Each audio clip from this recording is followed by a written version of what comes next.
Hi guys, the UK government's response to the coronavirus situation has ratcheted up one more step. Yesterday, Prime Minister Boris Johnson announcing a lockdown of the UK, so you should now only leave your house if it's to get food, medical supplies, if you have an essential job which you can't do from home.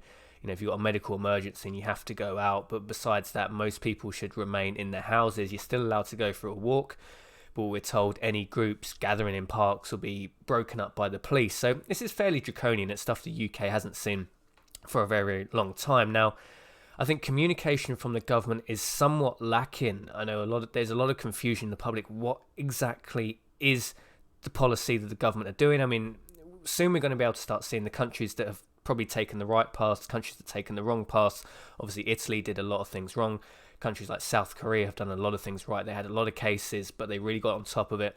Obviously, South Korea is quite a well-run country. It's capitalist, it has quite a lot of wealth, so sometimes you are comparing apples to oranges. But the communications from the government, at least the UK government, it seems to be quite scatty. I mean, last week we seemed to be being prepared for the idea of herd immunity. This is the idea that pretty much like 60-80% of the country just get the virus, and then essentially you have the herd immunity, so the virus stops spreading just by the sheer number of people that already have immunity to it. Now, this is Matt Hancock on Good Morning Britain yesterday, being interviewed by Piers Morgan. Matt Hancock is the Health Secretary. Let's listen what he has to say about herd immunity. Keep saying it will cost lives. Why is he not mandating it? Why is he not locking down the country? If that is now the strategy, having pursued a different strategy 2 weeks ago, if that is the new strategy, lock the country down. Well, the strategy has been the same all along, which is to protect life and to make sure that we stop the spread of this virus. With respect, Health Secretary, I don't like to interrupt you, but with respect, your strategy has not been the same all along. There was a massive report by Tim Shipman yesterday, Sunday Times, highlighting how dramatically it changed. You actually came out of that quite well, because you were one of the few people that appeared to get it and were pushing for a lockdown. But there was a sentence in that piece, which you'll be very well aware of, involving a guy called Dominic Cummings, one of the Prime Minister's senior aides, who at the end of February outlined the government strategy. Tim Shipman reported, one of the best political reporters in the country. Those present say it was, quote, herd immunity, protect the economy, and if that means some pensioners die, too bad. Not a direct quote, a summation of Dominic Cummings' view of the government strategy. And we know that herd immunity was the strategy for the next 2 weeks, and then dramatically it changed to actually the complete opposite. So please don't insult my intelligence by telling me we followed the same strategy. We haven't. Herd immunity has never been the strategy, as I've made clear. Your own chief scientific officer said on the radio, literally 10 days ago, herd immunity was the strategy. Was he lying? No, he didn't say that. And I don't want to, frankly... There you go. Matt Hancock pretty much flatly denying the idea of herd immunity. This is where the government's front line seems to be quite disjointed. Now, obviously, all of these people have their own individual personal thoughts, probably on how the government should be going about things. Seems to be a lot of infighting. There's no universal front pushing forward. I mean, Boris Johnson is trying to adopt that. Boris Johnson, for all his faults, is pretty much a good leader. He can be a bit flippy-floppy, but he really needs to get a grip of his subordinates who seem to just be pushing their own lines. They're going on national media, pushing their own lines. Dominic Cummings obviously is a powerful force. Dominic Cummings does a lot of things right.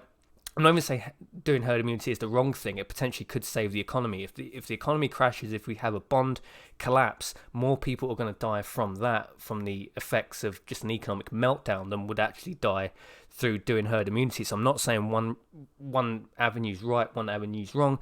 I don't really have any professional background in this. So let's listen to these doctors, let's listen to these health advisors, because they supposedly are the experts. What I think is we need to have like a universal front. We shouldn't have the Health Secretary going on Good Morning Britain saying it's never been a policy of the government, when clearly there have been noises made at the national press conferences. So this is the government's chief scientific advisor, Sir Patrick Vallance. Let's listen to what he was saying on Sky News. This come from the 13th of March. This was about the time that herd immunity has been talked a lot about. I know I did the herd immunity video on the 13th of March as well. Do anyway, not suppress it so we get the second peak, and also allow enough of us who are going to get mild illness to become immune to this, to help with the sort of whole population response, which would protect everybody. Yeah, I mean, that herd immunity, I know you talked about yesterday when you were appearing with the Prime Minister. In terms of building up a herd immunity within the UK, what sort of percentage of people need to have contracted the virus? Probably about 60% or so. And we think that this virus is likely to be one that comes back year on year, become like a seasonal virus, and communities will become immune to it. And that's going to be an important part of controlling this longer term. 60%? 60%. So there you go, government's chief scientific advisor Sir Patrick Vallance saying that this is going to be a virus that comes back year on year. Communities will become immune to it. So that's pretty powerfully saying that herd immunity is essentially going to happen whether we push it through now or we just eventually comes through later.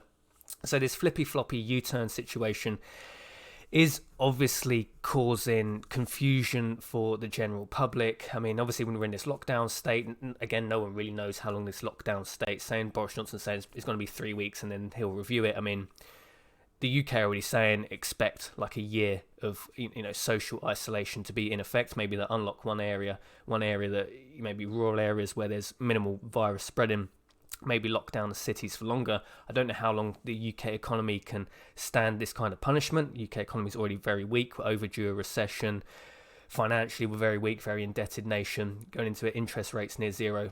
Billions of pounds of QE, hundreds of billions of pounds of QE already printed. We're going into in a weak situation.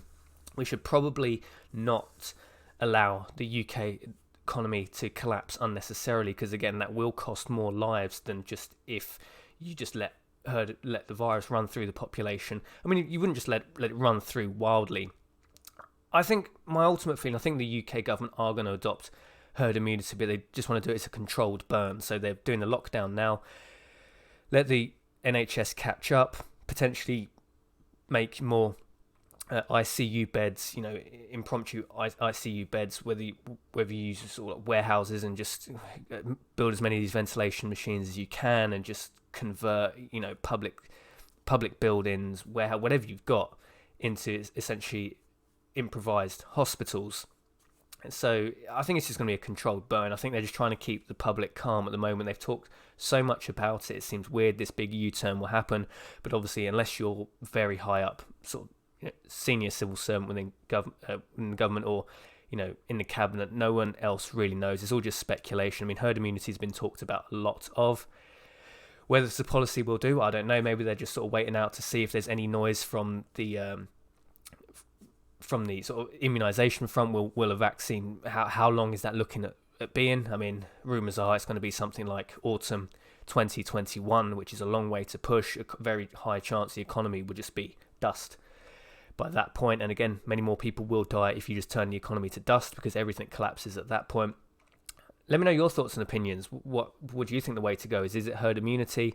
Is it just get this thing over with, short, sharp burst, maybe get it over with in 6 months, let it slow burn through the UK? I mean, you could let one region have the virus, then you move to the next region. It'd be very difficult to stop panic in that situation. People will panic. As much as people talk about blitz spirit, I don't think there's much blitz spirit left in the UK. At this point, it just seems to be people running around like headless chickens, but maybe some of that's the fault of the government not communicating. I just want honesty. I just want someone to say, honestly, this is the situation, and just deal with it, because all this not knowing probably makes people more anxious than they should be. Herd immunity, is it going to happen? Is it not going to happen? It really sounds like a Dominic Cummings idea anyway. Thanks for watching this video, and I'll see you in the next one.